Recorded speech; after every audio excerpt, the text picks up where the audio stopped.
Hi students, it's Mrs. Hightower. I miss you guys so much and I'll be back in 3 weeks. We've got to get to work though. We are starting a keynote presentation to go along with your research paper. As you know, February is Black History Month and we did a research paper, but I'm going to show you kind of how to do a few things in Keynote. I know that you guys have worked on Keynote in Mr. Eskew's class as well as Mrs. Summers' class, so you are pretty familiar with Keynote, but if I'm not mistaken, those were group projects, so there might be some of you in the class who are stronger in Keynote than others.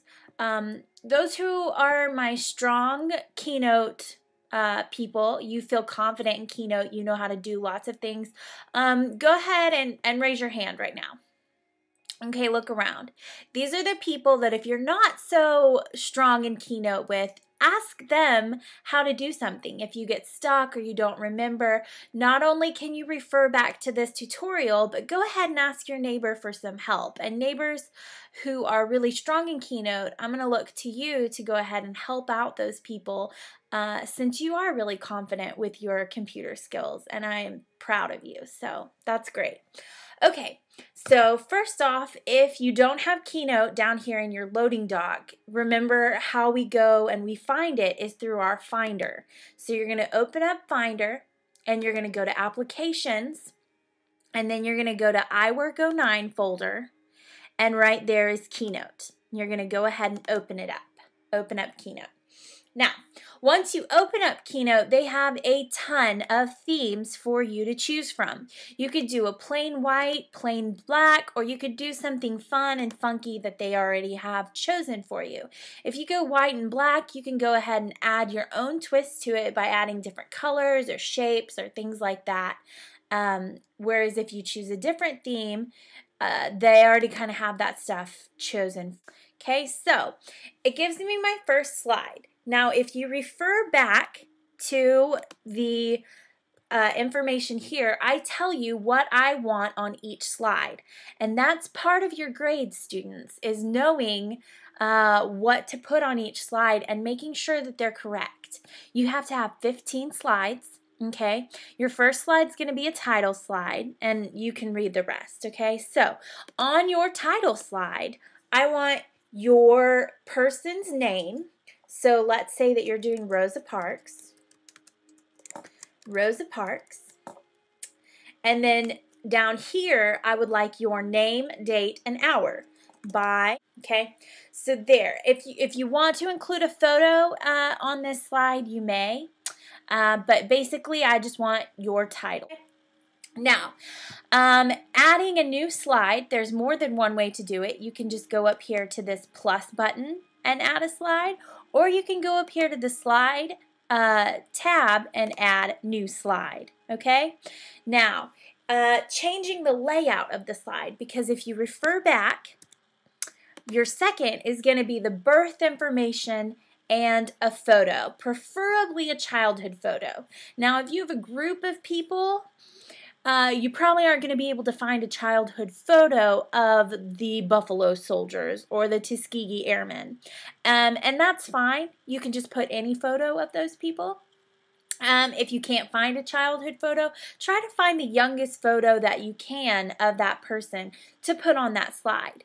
And then whenever I want birth information, I want the date that they were born, the city that they were born in, who their parents are. Some of the people, you may not be able to find that information about them, and what I want you to do is just do your best and put as much information as you can on that birth information slide. So let's go back to the Keynote and I'll give you just an example. So you're going to title the head of the Keynote birth information. Okay, and then you're going to put information.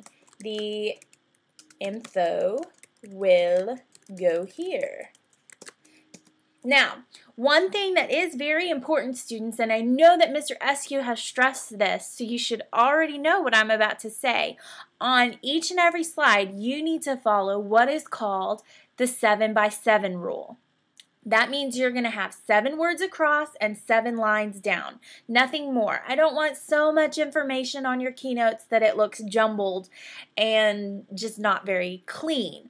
Now, if there's more information that you have that you don't put on the slide, then you're going to tell those stories and that extra stuff that you've learned in your report during your presentation. But on the slide, I just want the bare minimum facts, okay, the most important stuff. Okay, let's look back at the rest of this information. You're going to have schooling and information, their family life. Did they have any brothers and sisters?